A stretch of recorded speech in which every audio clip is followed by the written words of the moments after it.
Hi friends, कैसे हैं आप लोग। उम्मीद करता हूं कि हर बार की तरह इस बार भी आप अच्छे, स्वस्थ व खुशहाल हैं। पिछले बार हम बात कर रहे थे कि सफलता आखिर में क्या है, सफल हम क्यों नहीं हो रहे।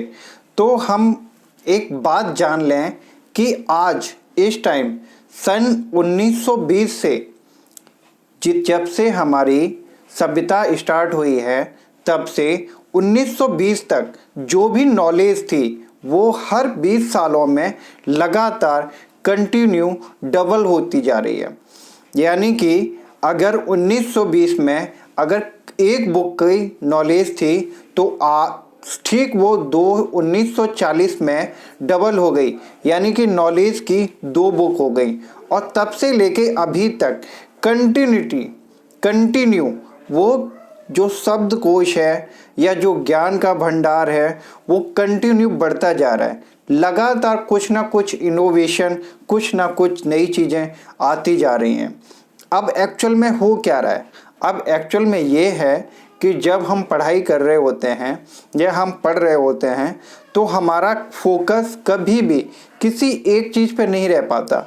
हमें बहुत सारी चीज़ें, बहुत सारे रास्ते दिखाई देते हैं। हमें लगता है कि हम ये काम भी कर लेंगे, इस काम को भी कर लेंगे, और ये भी आसान है, वो भी आसान है। और ऐसा करते करते लगभग आप अपनी हाई स्कूल, इंटरमीडिएट, ग्रेजुएशन या पोस्ट ग्रेजुएशन तक कर लेते हैं। यहाँ तक आने के बावजूद भी कोई आपका एक स्पेसिफिकेशन या एक स्पेशल एरिया आप तैयार नहीं कर पाते, नहीं जान पाते कि मुझे किस एरिया में जाना है, किस एरिया में मैं बेटर टू बेटर कर पाऊँगा। उसका रीज़न क्या है? उसका सबसे बड़ा रीज़न यही है कि नॉलेज तो बहुत है, बट उस नॉलेज में मुझे कौन सी नॉलेज गेन करनी है, ऐसी कौन सी नॉलेज है, ऐसा कौन सा ज्ञान है जो मुझे गेन करना है और उस पर काम करना है। सबसे बड़ी प्रॉब्लम जो है वो यही है कि आपके पास ज्ञान का भंडार तो है, बट किसी एक ज्ञान में या किसी एक एक्टिविटी में आप स्पेशल नहीं हो। तो जब तक आप किसी भी एक स्पेशल एक्टिविटी में स्पेशल व्यक्ति नहीं बनेंगे तब तक कैसे सक्सेस होंगे, तब तक दूसरों से आगे कैसे निकलेंगे। क्योंकि दूसरों से आगे तो वही व्यक्ति निकल पाएगा जिसकी किसी भी एक चीज़ में मास्टरी होगी। चाहे आप वो कोई सा भी काम करते हो, आप टीचर हैं तो आपको और लोगों और टीचरों से कुछ स्पेशल होना होगा। आपकी कम्युनिकेशन पे पकड़ अच्छी होनी चाहिए, आपकी सब्जेक्ट पे पकड़ अच्छी होनी चाहिए। अगर आप इंजीनियर हैं तो किस साइड के इंजीनियर हैं, किस लेवल के इंजीनियर हैं, आपका काम क्या है, आपकी उस पे सही से पकड़ होनी चाहिए। आपको अपने सब्जेक्ट की पूरी जानकारी होनी चाहिए। कोई एक ऐसा स्पेसिफिकेशन एरिया होना चाहिए जहां आप बेटर टू बेटर कर रहे हो या अन्य लोगों से अपेक्षा ज़्यादा अच्छा कर रहे हो, तभी तो आप दूसरे लोगों से आगे निकल पाएंगे। फिर आप हमेशा कंप्लेन करते हैं कि मैं आगे नहीं निकल पा रहा हूँ।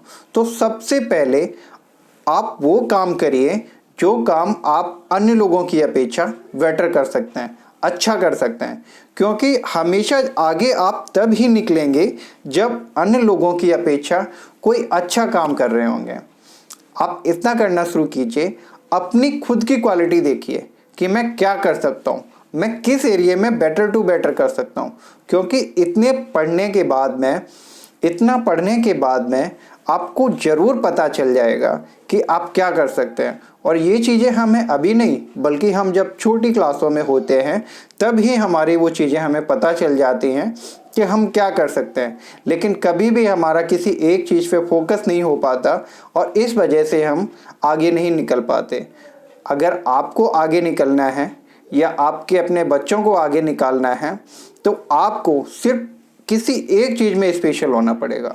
जब आप स्पेशल होंगे, उसमें मास्टरी हासिल करेंगे, तो आप कंटिन्यू आगे बढ़ते जाएंगे, कंटिन्यूसली आगे बढ़ते रहेंगे। वहाँ पे आपको रोकने वाला कोई नहीं है।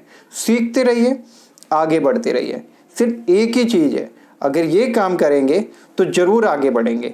घबराइए मत, क्योंकि घबराने से कुछ नहीं होना, सिर्फ आप डिप्रेशन में आएंगे। काम करेंगे, लगातार काम करेंगे, आगे बढ़ेंगे तो सक्सेस होंगे। चलिए, उठिए और अपनी तैयारी स्टार्ट